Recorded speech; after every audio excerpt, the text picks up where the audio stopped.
What's good, y'all? Welcome back to another VibeWitDeLo video. Oh my goodness. The night is here. It is time to go see Spider-Man Brand New Day. Now, it's going to be a little bit different than some of my most recent videos. You know, usually I'm sitting here just talking to y'all, review the movie. I'm in the parking lot of the theater right now. So what I'm about to do is talk to y'all real quick, vlog a little bit, go inside, give y'all one last word before I go in the theater, and then I'll talk to y'all after we get out the movie. So that's kind of how this video is going to be laid out. But I guess some of my final thoughts going into the movie is I expect it to be a 10 out of 10. I think my expectations will be exceeded. Who the villain's going to be, I don't know. It might be Mr. Negative. It might be Hobgoblin. It might be a lot of different people. I don't know. So that's on the villain side. Sadie Sink. I mean, I've told y'all numerous times I think she's playing Jean Grey. I'm just interested to see how they introduce it. The ending, I don't know what's gonna happen at all. I have no expectations. And then for the post-credit scene, it'll probably have something to do with Doomsday or Secret Wars. So I'm excited. I can't believe the day is here. The hour is here. It's 10:09. The movie's at 10:30, so I'm probably about to go in, get some popcorn, and then sit down for the movie. But yeah, man, this is long awaited, and the time has finally arrived. So that's kind of my last remarks before I go into the theater. Appreciate y'all tuning into this video. And yeah, man, I'll see y'all kind of throughout the rest of this vlog. The time has arrived, y'all. The time has arrived. I'm scared. Not gonna lie. Time for it. Hey, y'all, I'm about to go in. Last words. I'll see y'all after the movie, man. After the movie, I'll come and talk to y'all.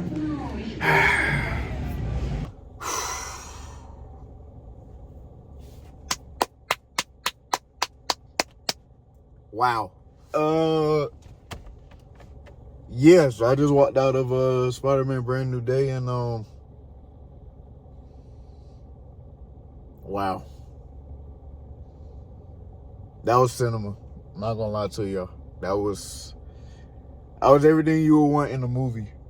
Action, heartfelt moments, comedy, story.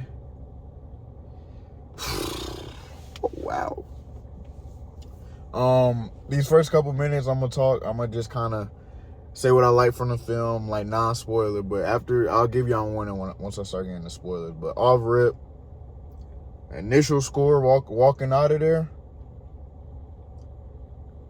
9.5, 10 out of 10. Basically a 10 out of 10. If I'm being nitpicky, I give a 9.5. That's my critique bag. But fan, 10 out of 10. 10 out of 10. First of all, it's just good seeing our boy Tom back in his bag and Spidey. Like that, it just brings a certain warmth for me personally, because I'm a Spider-Man fan. So just seeing him back on screen. Oh, wow. Second, John Bernthal. I love the dynamic of the Punisher and Spider-Man in this film.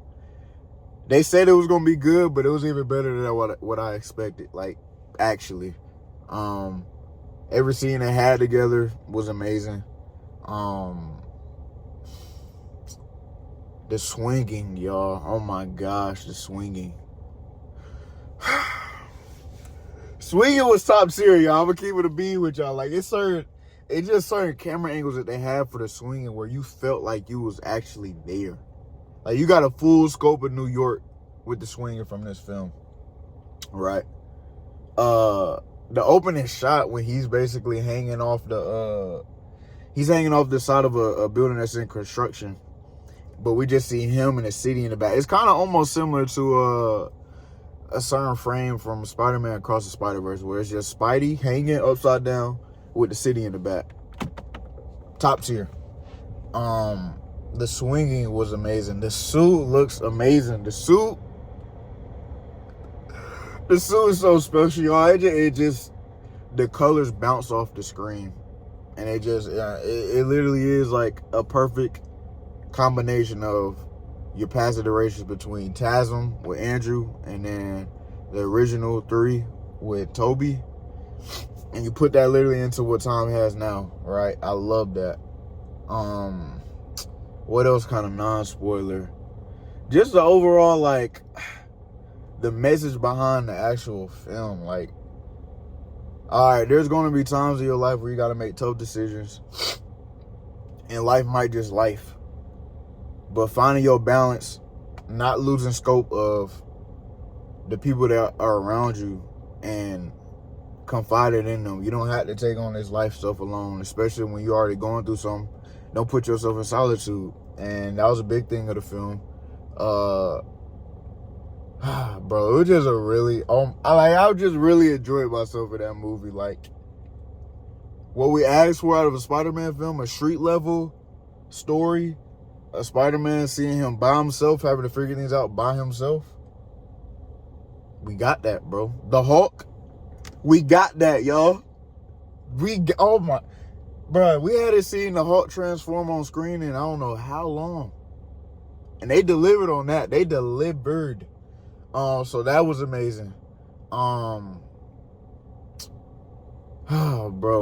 seeing MJ and Ned and just kind of their progression through everything. Like, I like how they kind of told the story through basically, like, of course we knew 4 years was gonna go by at some point in the movie. I love how they show, like, while Tom was doing his thing, you still had Ned and MJ living life while all Spidey is doing is saving the city and by himself, but he's keeping in touch with them through social media.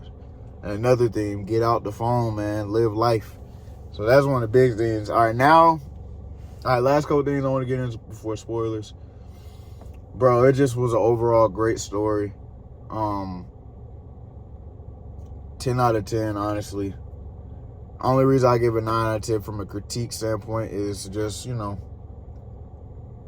I don't know, I guess at the end, I love the ending. I love the ending fight sequence between Spidey and the Hand. But I don't know. I guess I'll get into it. I gotta get into it now. So spoiler talk. 5, 4, 3, 2. Sadie's secret drink is Jean Grey. Like I suspected. Her character integration into the movie was honestly dope, and it made sense. Let's talk about it. So basically, you have William Metzger, right, who's head of the DODC, and he's basically trying to research and figure out how he can take the powers of whether mutants or enhanced people and use it for himself, right? Sometimes going out of jurisdiction. Sadie Sink, Jean Grey, we was all wondering why she's so menacing. Like, why is she fucking with Peter like this? Why is she doing what she's doing? Like, we were singing, why is she moving like this? Like, we get it. She's a teenager, and, you know, mutants have a history of kind of sometimes going against the law, but it made sense in this. So the DODC took Jean Grey's sister. So the whole reason, her motive was, I need to find my sister. So that's why she's chasing Peter around, because Peter's stopping her from getting there. So now we understand the motive, right? So I love that motive. It makes sense why Jean would be fucking with Peter like this, because in her mind, you don't understand. I'm trying to get my sister back. This family. When family come to play, you're going to do what you got to do, right? So that motive makes sense why Jean Grey was here, right? So I love that. I love her integration. I love the way her powers look. It does look similar to Sue Storm, but I still love the way it looks, especially when she's jumping from body to body. Let's get into Sadie Sink's performance. Welcome to the MCU, sis. Glad to have you here, man. She did her thing, man. She was very, like, you could understand why she was doing what she was doing in the film. Like, it didn't feel forced. Like, all the emotions were very valid and real. And, you know, she low-key got a slight power-up in the film when she had got taken into custody. But I honestly can't wait to see more of her, you know, because we got a little bit of her backstory. But, of course, they're probably going to dive into it more once the first X-Men film comes out. But I love Jean Grey in this film. It made sense for the story. Because I know a lot of people, I wasn't really nervous about it, but it was a question like, how do you integrate an X-Men into a Spider-Man movie? Well, first of all, this is before she's met the X-Men, right? Let me say that. There is no X-Men that we know of at this point. She's a part of no X-Men at this point in the movie. She's by herself and she got taken from her sister. By this point, I don't know, in the movie, you could maybe assume she's anywhere between, let's just say 16 to 19, maybe. Anywhere in that range. So she's young. So we're going to see her grow up. But it made, like, her integration in the film seamless. I love it. Sadie Sink did her thing. I can't wait to see more of her. Boom. Her dynamic between her and Peter by the end of the film is also something beautiful, to where now and forever move forward in the MCU, we'll know who kind of gave Jean that soft spot, to where I don't have to lash out on everybody, because that's what Peter was in the story for her. He was the one that made her understand, even when you go through life and it's tough, you don't have to crash out. You don't have to. So I love their dynamic and how it went from, like, of course, they're going back and forth in the film to now they're genuinely friends. So I can't wait to see them. I'll get into that a little later in the video. Another thing, I guess you could say there was no real villain. I guess a villain in the sense is a people, and that's what kind of makes the X-Men films different from other films, especially in the Fox era of X-Men. It would be villains. It would be villains for the movie, but the overall villain was always usually a regular person or the people. And I would say the villain of this movie was honestly the people. Like, yeah, like, we saw Jean causing all this havoc, but her motive was, y'all took my sister. She's not really a villain. Metzger, William Metzger, the DODC, they're building them up to be kind of like how in the Fox films, it would be the people or the organization that was going against the mutants or the enhanced people. That was basically DODC. You know, all the stuff they were doing behind closed doors. I'm still processing everything that's going on. Honestly, this is my first, like, instant reaction. So yeah, that was DODC, their part. I guess you could look at them as a main villain. I love the montages at the beginning. I love the opening. I love the opening 15 minutes with us seeing what Peter has been up to, different villains he's beaten, but also while still trying to keep up with MJ and Ned. I love that. I love just the soundtrack and the music in this film is amazing. Let's get into, let's see what else. Oh my gosh. All right, scenes. Let's get into my top 3 scenes from the film. No order.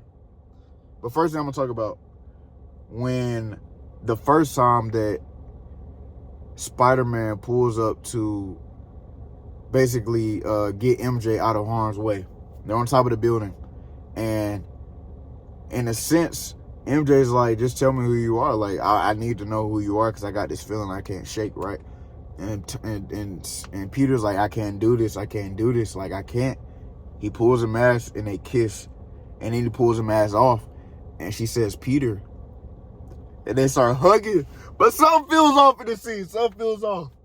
And then we get a pan to MJ's face. And it's like, you wouldn't think she would have the face that she had in that moment where it's like, she finally realized who Spider-Man, she finally remembered Peter. No, it was more like menacing. That scene was actually Jean Grey possessing MJ. So everything that was said in that scene where I miss you, Peter, all that, the kiss, that was crazy. That was a crazy flip. And it was some menacing tones to this film that Destin pulled in. It was some scenes where it's just like, oh, Jean, you got some darkness in you. You do. Like, I get your motives. And like I said, I like, Jean Grey had her motives for this film, right? But some of the shit she was doing was dark, bro. That was a dark scene. So that's one of them. Of course, the end fight sequence with him versus the Hand, where he basically lets go and says, I'm both. Like, I'm Peter and I'm Spider-Man.